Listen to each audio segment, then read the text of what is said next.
Welcome to the Rum Ration, where we explore the human aspects of warfare. But before we dive in, Colin, I just want to point out you've got a very interesting cap there today. I know I made a pretty bold statement last time about feedback, user feedback or listener feedback about us, living our baldness, and I see you've embraced that fully. But I noticed this in my hat collection today, and I wanted to give a shout out to I know a dedicated listener and a longtime friend of mine, Philip Johnston, and he gave me this after we had done a trip. This is for the 100th anniversary of the armistice at the end of World War I, and after we had done a battlefield tour, where I got to show him around places where his father had served as an artillery officer, Wow. including at Passchendaele. So it was a really moving experience and quite a trip. So thank you, Philip. Sounds absolutely amazing, and a very nice cap, if I say so myself. Thank you. And just so, in response to some comments, I was not born bald. This is the look I choose to rock. Thank you very much. True. I might have been born pretty bald, actually. Well, today we're going to tackle a topic that's really fascinated and terrified soldiers for centuries: bayonet fighting. And we're going to explore a popular myth, which is the image of soldiers locked in hand-to-hand combat with bayonets a historical reality, or is it merely a myth perpetuated by popular culture? Let's take a stab at it, shall we? Oh, I saw what you did with that. Well, I have to admit, when I was a kid and going through military history, the idea of a bayonet charge always terrified the hell out of me. So it is a very interesting topic indeed. But let's look at the evolution and the origin of the bayonet. So the bayonet can be traced back to a town in France called Bayonne. And that's where the first bayonet seems to have come from. Interestingly enough, a little bit of trivia tidbit here. The street that I lived on in Dollard des Ormeaux in Montreal was also called Bayonne. Look at that. But no bayonets there. Some questionable fashion choices, but no bayonets. So the early bayonets were known as plug bayonets, and they essentially just, plugged into the musket barrel, which made the firearm essentially useless for shooting. But, when you think about it, that's also okay, because you're talking about early muskets. You fire off a round, and all of a sudden you've got cavalry coming at you, an enemy attack. You need a weapon. Whip out that big bayonet, plug it in, and all of a sudden you've got a pike. That's right. And they quickly, extended their club into a pike and made it a more feasible weapon to be able to use. It did have some downsides to it, of course, not just the fact that we're no ballistic experts, but you can't fire when you've got your barrel plugged up. But also they would not necessarily stay on very well, and they were pretty notorious for falling off. So once they figured out that a plug bayonet, prevented the musket from being fired, but then again, as Rejoy kind of pointed out, the muskets weren't exactly rapid fire, so adding a sword to the end of your club would be helpful. But they changed this to the socket bayonet, which is the image we got on the right, which would fit over the barrel, allowing soldiers to fire through the bayonet and engage in close combat. But I can't imagine you'd be able to, once you'd fired, you probably wouldn't be able to reload anyway, because it would have been pretty dangerous to try and reload in the heat of the moment with a big sharp sword sticking out the end of your muzzle. And over time, we know that bayonets grew smaller and lighter, evolving from some pretty long extremes in the 18th and 19th century to shorter knife-style tools in the earliest to the 20th century. Yeah, that's exactly right. For example, during the Napoleonic Wars, those bayonets were well over 17 inches long. Then by World War I, they became somewhat smaller, anywhere between 12 to 16 inches. There is a notable exception, though. The Russian army, then they used the 1891 Mosin-Nagant socket bayonet, which measured about 19.7 inches. By World War II, however, bayonets became far more compact. They were coming in around 10 inches by that point, and so were therefore more practical as both tools and weapons. Right, and something I think we're going to talk about in the Canadian aspect, I think you're going to give us just a little bit of flavor on the Canadian Expeditionary Force and the bayonet in World War I, right? Yeah. Now, I'm going to talk a little bit about the Canadian Expeditionary Force, which went across to France and quickly gained a fearsome reputation as as fighters in close quarter combat. And they were particularly effective in trench raids and were known as the assault troops or the shock troops of the British Army, along with the Australians, to be fair. We're going to screen share going back again. The screen share's there. Okay. And we're back. And we're back. So we were talking about how bayonet charges were, while not all that common, became necessary during trench raids and assaults like on Vimy and Passchendaele. Yeah, Canadians were known for their aggressive tactics and often using the bayonet to overcome enemy positions in close quarters. However, the realities of trench warfare made using the bayonet challenging, as Rejoy will explain. To say the least. Now, you've got to sort of picture this. Let's take an example. You're on a trench raid. You find yourself in a narrow, muddy trench, surrounded by barbed wire, corpses, and let's not forget, you're part of a group of men, a section or a platoon, so you're crowded by bodies all around you. You're trying to maneuver a 16-inch bayonet attached to around about a 4-foot rifle. Cumbersome, to say the least. Now, to really understand what you're dealing with here, the average height of a European man in 1915 would be, say, around 5 foot 5 inches. So even, I believe we're being assaulted again. Say about 5 feet 5 inches. And the length of World War I rifles with bayonets attached. Just to give context here, we're going to use two examples. The first would be the British SMLE, the short magazine Lee Enfield rifle, with pattern 1903 bayonet. That would be about 4 feet 9 inches. The second one, the Adversary, it almost sounds like a wrestling match in some ways. The Adversary, the German Gewehr 98 rifle with Seitengewehr 98 bayonet. The 98 is 98, and that's the year, of course, that it was made. 5 feet 3 inches. So the average European soldier would be shorter than the weapon he was carrying in some cases. Imagine a German soldier coming in at 5 feet 6 inches with a Gewehr 98 with bayonet. You're talking about him trying to maneuver through a trench with a weapon that's as large as he is. Incredible. You can't get over the enthusiasm for the bayonet, as the image on the right would show. You talked about how various trench fighting tools were functioned and created for the battles in the trenches. I'm not sure how effective putting a bayonet on a pistol would be. You'd probably end up hurting yourself and those around you more than you would the enemy. But clearly it was something that people were pretty enthusiastic for. Quite the and we know that idea. the unwieldiness of the bayonet in such tight spaces often led soldiers to come up with shorter improvised weapons like this pistol bayonet, but trench knives and clubs. They had brass knuckles with spikes on them. Indeed, yes. Entrenching tools were very popular, little shovels. Yes. They sharpened into mini axes. Yes. Quite fearsome. But the bayonet fighting in the trenches, which was popularized by the famous charcoal sketch by the Canadian war artist in World War One. Whoops, I jumped ahead here. Called Trench Fight, gave the impression that there was a lot of fighting in the trenches. But the reality was kind of different. It wasn't just difficult. It was usually impractical, especially with the closed dimensions of a trench system. And that's why the trench raiding parties relied so heavily on grenades, pistols, old-fashioned clubs, trench knives, and sharpened entrenching tools. Grim, but effective stuff. Yes, very grim and very effective for that matter. But there were definitely situations where there were a few savage bayonet fights that went on. For example, the picture here on the right is of Thomas Denison, who served in France with the 42nd Infantry Battalion, Canadian Expeditionary Force, also known as the Royal Highlanders of Canada, perhaps even better known as the Black Watch. Private Denison earned the Victoria Cross as a result of his actions on 12th August 1918 in the first days of the Allied offensive known as the Battle of Amiens. On that day, his exertions over 10 hours resulted in the capture of more than 1.5 kilometers of stubbornly defended German trenches at Pavie. As well as engaging in hand-to-hand fighting, Denison rushed forward alone 5 times to put hostile machine guns out of action, killing 12 of the enemy single-handedly. In recognition of Private Denison's achievement, the French government awarded him the Croix de Guerre, and he was commissioned as an officer in November 1918.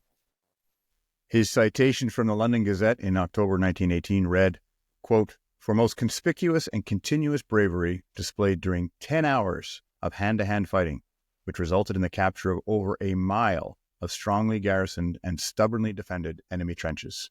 5 times in succession, he rushed forward alone and single-handed put hostile machine guns out of action, accounting for 12 of the enemy with bomb and bayonet. His sustained valor and resourcefulness inspired his comrades at a very critical stage of the action and were an example to all. And just to try and break the code on the language of the day, accounting for 12 of the enemy didn't mean that he tallied them up in an Excel spreadsheet, but rather killed them. Yes, that's right.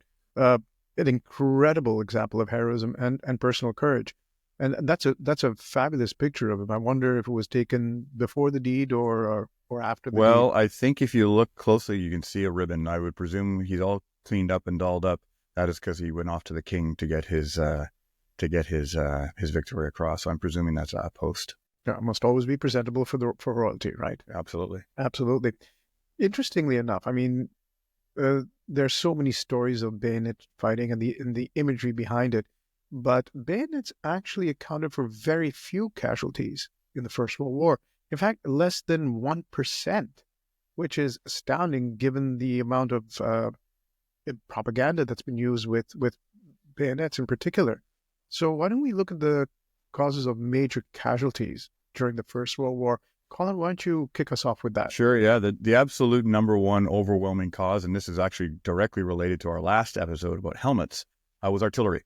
So about 60 to 70% of casualties across the Western and Eastern fronts were caused by artillery, which was high explosive shells, which caused the shrapnel wounds and concussions, and the barrages would often cause burial, suffocation, and obviously psychological trauma known as shell shock and today known as PTSD. But that is exactly why the helmet was introduced and quickly issued across all the different armies. Yeah, absolutely. A terrifying experience. That's followed by machine guns, which really came into their own in the First World War, accounting for 20 to 30% of the casualties.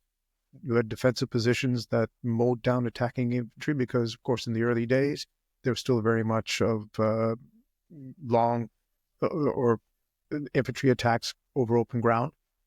Rapid fire, imagine 500 to 600 rounds per minute, overlapping fields of fire, deadly, deadly weapon. You can't forget gas attacks, which was also another evolution that came out of the First World War. Approximately 3 to 5% of all the casualties came from as a result of gas attacks, which is poison gases like chlorine, phosgene, mustard.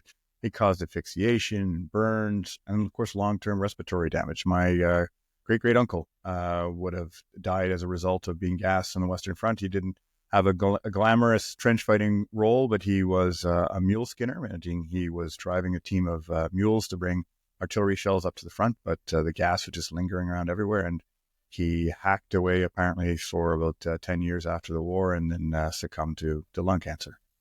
Oh my gosh. I mean, it's quite incredible, the effects, long-term effects of weaponry in those days as well. You've got infantry weapons, which the casualty rates are variable. Rifles, common but less lethal compared to artillery. Bayonets, minimal casualties. Grenades, very effective in trench raids. And we've got the emergence of the flamethrower, which was a particularly psychologically devastating weapon. Maybe not as effective in large-scale action, and it was the Germans who first came out with that. But seeing a flamethrower come across into the trench or over open ground, and then essentially barbecue or incinerate your buddy, I mean, that leaves lasting scarring effects. Scare the shit out of me, that's for sure. Another thing that we take for granted nowadays, given the modern medicine, but disease and infections was it was unquantified in World War One, but I've read before that World War One was probably the first major war where casualties caused not by sickness and disease was the first time that they were in a majority. So actual casualties from a result of the fighting was in the majority in World War One, as opposed to previous wars where it was actually sickness and disease would take care of you. So you can imagine the poor trench hygiene. You had trench foot, trench fever, dysentery. If you got shot, they didn't have antibiotics, or you just even nicked yourself rolling out some barbed wire. You'd get an infection, which would be pretty bad. And of course, the impact of the 1918 Spanish influenza pandemic that rolled across arguably really weakened the German army in the spring and allowed, well, after their St. Michael offensive, allowed for the Allies to have a very effective counterpunch. But of course, you can't just make excuses, because the same sort of influenza rolled right through, killed tens of thousands of troops on all sides. Yeah, 100%. That's absolutely right. And looking at some of those pictures of trench foot, it's just incredible that these guys were able to function with feet like that at times. Then you've also got snipers, low but targeted impact. They focused on officers and key personnel. The main effect really there is psychological, isn't it? I mean, you've got soldiers who were afraid to stick their heads up over the trenches because they knew they were going to be taken out by a sniper. A very effective weapon, which, well, to this day, still has an incredible psychological effect on troops on the battlefield. Talk about reaching out and touching someone. Aerial bombardments. So there's a couple of these that we're talking about. Actually, for those who are keeping score, World War One of the reasons that Rejoy and I are fascinated with World War One is all the technology that came out of that or came around effective as a result. And of course, aerial bombardments was another one. It was a low impact on casualties, but it had limited effect on casualties, but it did target supply lines and trenches, and then led to be more effective use of the artillery, because they could go up and they could spot what was going on and then relay that information back to the artillery, which, as we said, was delivering 60 to 70% of the casualties. So the aerial bombardments themselves, and some guy in a biplane throwing a couple of grenades out isn't going to do a big impact. But when he comes back and reports to the artillery, there's a huge troop movement and they can concentrate their guns on that. That would have a big impact. Correct, absolutely. Then you've got the tanks, first introduced by the British in the First World War. Initially, low casualty rates because they were so unreliable. Many of them would break down before even making it to the front line. But my God, once they got there, they made a immediate impact, rolling over those fields of barbed wire, which a lot of times artillery couldn't dislodge. Soldiers getting caught up in it. Now all of a sudden a tank goes through, you're through. Then the psychological impact of seeing this big behemoth coming at you, and German soldiers, many of them, the first time they saw a tank coming at them, just simply ran away because they didn't know what the hell was coming at them. And rifle bullets, machine gun bullets, no effect. So the tank arguably was supposed to be a game-changing weapon. Didn't quite fulfill its role in that sense, but was the beginning of a new era in warfare.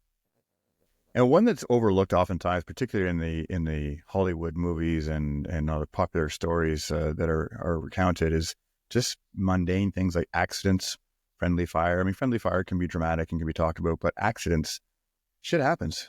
Unloading a truck in the middle of the night, you haven't slept properly, someone slips, drops, a case of ammunition on someone else's foot, then they get an infection out of that, or don't forget how many horses were being used and donkeys, and they're cranky and tired and underfed in the middle of the night. You approach them, they kick someone and they get damaged. Like, there's a lot of things that happen. And friendly fire, you didn't have the same. We still have problems with friendly fire today, even with GPS and all the other modern technologies that can help us know where everybody's located. Can you imagine back then when there was no real-time communication and you're just firing on fixed lines and you're firing on timelines and timescales, and if you'd move too soon or move too slow, your own artillery could be falling down on you. So these happen oftentimes, and also you can't forget that ammunition dumps. So you had to bring up all the ammunition stocks as close as you could to the trenches, and if an artillery shell from the enemy landed on that by mistake, that could cause a massive. Oh yes, massive casualties. So I think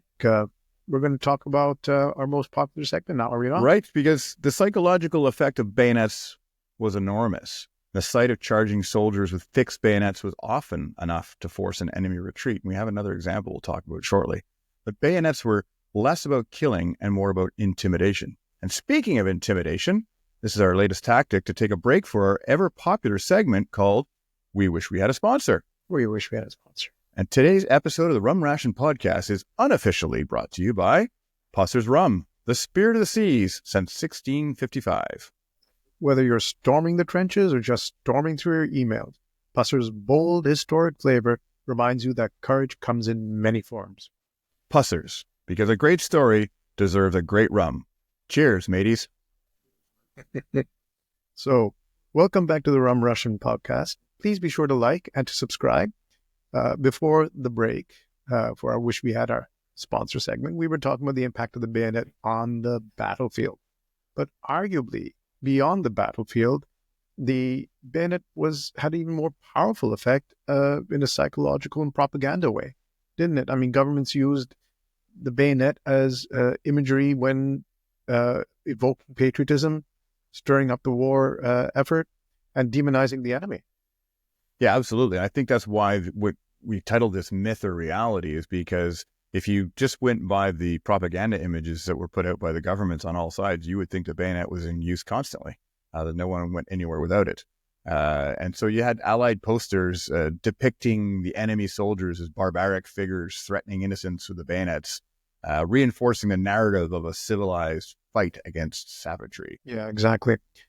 In the United States, they put out this one poster. I think many of us have seen that for raising funds for Liberty bonds. Beat back the Hun with Liberty bonds, and the imagery was of an enemy soldier with a bloody bayonet, holding it up and flourishing that. And when you think about it and you see that poster, it is quite riveting, really, because far more effective than, say, an enemy soldier just holding up his weapon and waving a rifle around. Nothing like seeing a bayonet dripping with blood to put the fear of God into you. That's right. And, it wasn't just World War I. It wasn't just World War II. Here you've got Chinese after World War II, Chinese on the left. You've got in World War I, you got a U.S. Marines having different propaganda, different recruiting posters. I think the Chinese translation there is soon your bayonet will taste blood. It's exciting stuff. But the Soviet propaganda was very strong, too, in World War II.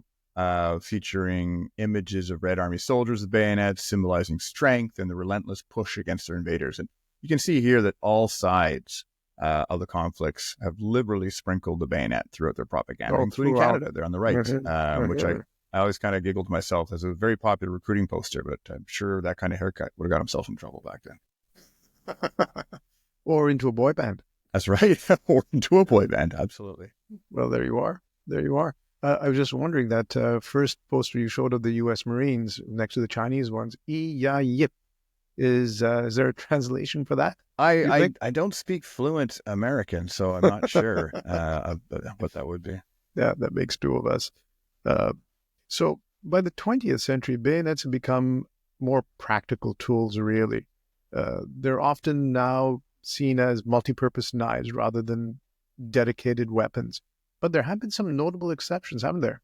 There have. And before, just for some context, the one on the left is a spike bayonet, which was issued to British forces and Canadians and New Zealanders and Australians, all the Commonwealth soldiers in World War I. And just to give you some context, I've got a couple of examples here. This is a replica bayonet that was given to me by Lieutenant Colonel Sean Nash-Rudy, a former commanding officer of the RMR that he had gotten in Afghanistan. That gives you an idea of the size of a typical World War I bayonet they were showing. But just to compare that, and you could argue that there's some practicality on this. I mean, it's very strong blade. You could maybe chop wood with it if you had to.